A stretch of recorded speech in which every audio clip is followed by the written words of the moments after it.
하나나 제대로 못 그리던 초보에서 지금은 내 마음에 쏙 드는 그림을 척척 그려내기까지, 저희 수강생분이 진짜 별의별 드로잉 연습을 다 해보면서 시간 낭비 엄청 했거든요. 맨날 똑같이 베끼기만 하는 무지성 모작, 진짜로 시간 낭비예요. 오늘은 손재주 전혀 없어도 그림 실력이 무섭게 성장하는 진짜 드로잉 연습법을 들고 왔는데요. 지난 영상 올리고 연습법 질문을 정말 많이 주셔서 답변도 드릴 겸 싹 정리해봤어요. 바쁘신 분들은 제가 본문이랑 고정 댓글에 핵심 요약 정리를 해놨으니까 바로 확인해주세요. 저희 수강생분이 미술 전공도 아니고 늦은 나이에 시작해서 맨날 좌절했던 사람이에요.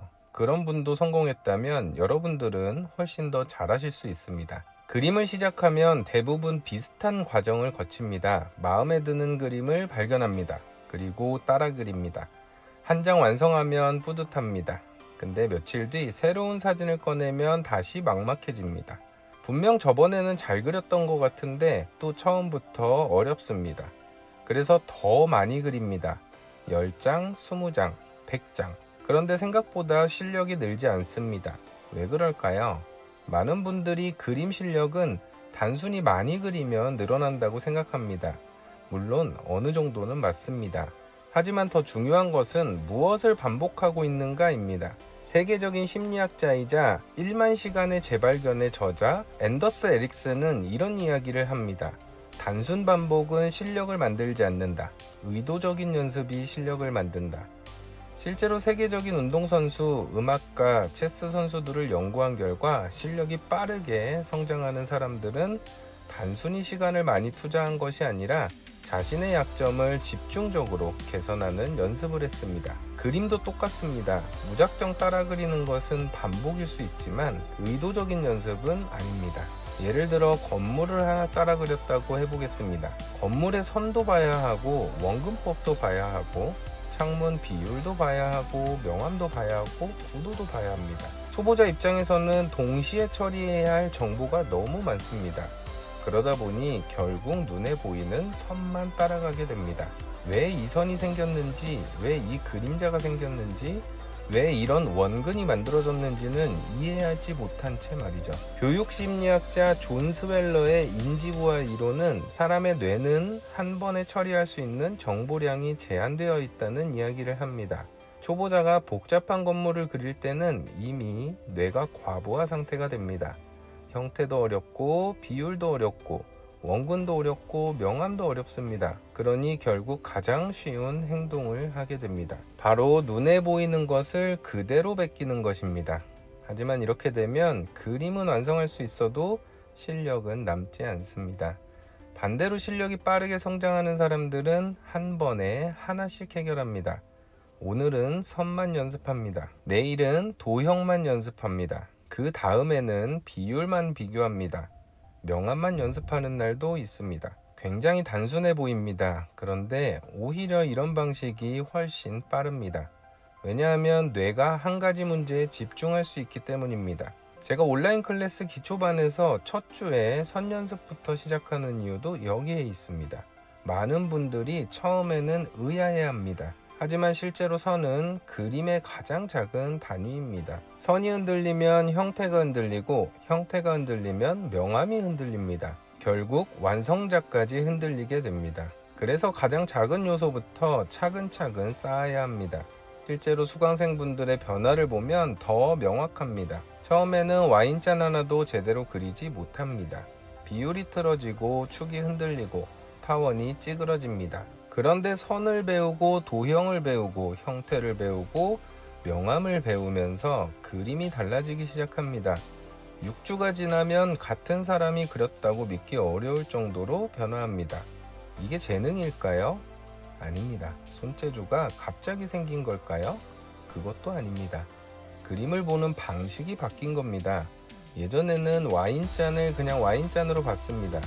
지금은 원기둥과 타원, 중심축과 비율로 봅니다.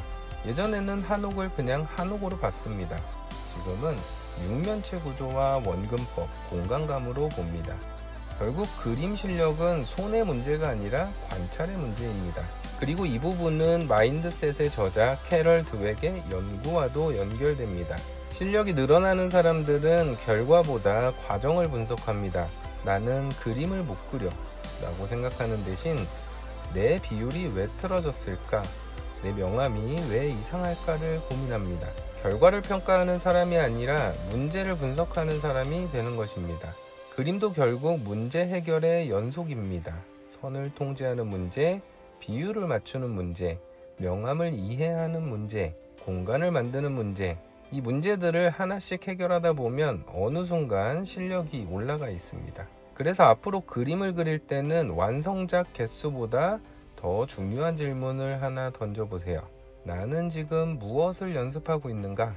이 질문 하나가 무지성 모작과 진짜 성장의 차이를 만들어냅니다. 그럼 이제 가장 중요한 질문이 남았습니다. 그래서 어떻게 연습해야 하는데요? 제가 수강생분들을 지도하면서 발견한 공통점이 하나 있습니다. 실력이 빨리 늘어나는 사람들은 그림을 많이 그리는 사람이 아닙니다. 그림을 분석하면서 그리는 사람들입니다. 이 차이는 생각보다 굉장히 큽니다. 예를 들어 와인잔을 처음 그린다고 해보겠습니다. 대부분은 바로 외곽선을 따라 그리기 시작합니다. 그런데 실력이 빨리 성장하는 사람들은 다릅니다. 먼저 축을 찾습니다. 그 다음 와인잔을 원기둥과 타원으로 나눕니다. 높이와 너비 비율을 비교합니다. 손잡이나 장식 같은 디테일은 나중입니다. 왜냐하면 그림은 디테일보다 구조가 먼저이기 때문입니다. 실제로 여러분이 지금 보고 계신 수강생분의 와인잔 그림도 처음에는 비율이 많이 틀렸습니다. 타원도 어색했고 유리 입체감도 잘 보이지 않았습니다. 하지만 6주 동안 기초과정을 진행하면서 선도 연습하고 도형을 배우고 형태를 관찰하고 명암을 이해하는 과정을 반복했습니다. 결과는 어떨까요? 똑같은 사람이 그린 그림인데 완전히 달라집니다. 재능이 갑자기 생긴 것이 아닙니다. 그림을 보는 순서가 바뀐 것입니다. 한옥 그림도 마찬가지입니다. 많은 사람들이 한옥을 보면 지붕부터 따라 그립니다. 기와를 하나하나 세기 시작하고요. 그런데 그러면 중간에 무너집니다. 정보량이 너무 많기 때문입니다. 반대로 성장이 빠른 사람들은 한옥을 육면체와 원기둥 조합으로 봅니다.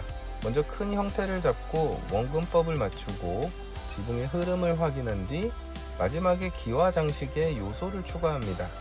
그래서 복잡한 건물도 그릴 수 있게 되는 겁니다. 생각해보면 당연한 이야기입니다. 건축가도 벽돌 하나부터 설계하지 않습니다. 전체 구조부터 설계합니다. 그림도 마찬가지인데요. 그림을 잘 그리는 사람은 손이 빠른 사람이 아니라 복잡한 대상을 단순하게 보는 사람입니다. 그래서 여러분도 앞으로 연습할 때는 순서를 바꿔보세요. 첫 번째는 무조건 큰 형태부터 보세요. 그리고 사물을 도형으로 번역하는 습관을 들이세요. 두 번째는 비율을 비교하세요. 많은 초보분들이 눈으로만 보고 그립니다. 하지만 그림은 비교의 기술입니다.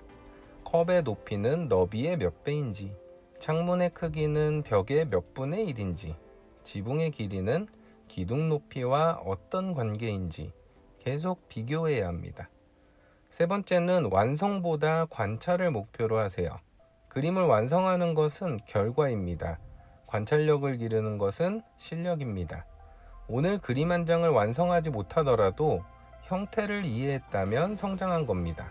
명암 원리를 이해했다면 성장한 겁니다. 비율을 비교하는 습관이 생겼다면 그것도 성장한 겁니다. 실제로 그림 교육에서도 이런 방법을 사용합니다. 미국의 미술교육자 베티 에드워즈는 그림 실력은 손재주보다 관찰 능력에 가깝다고 설명합니다.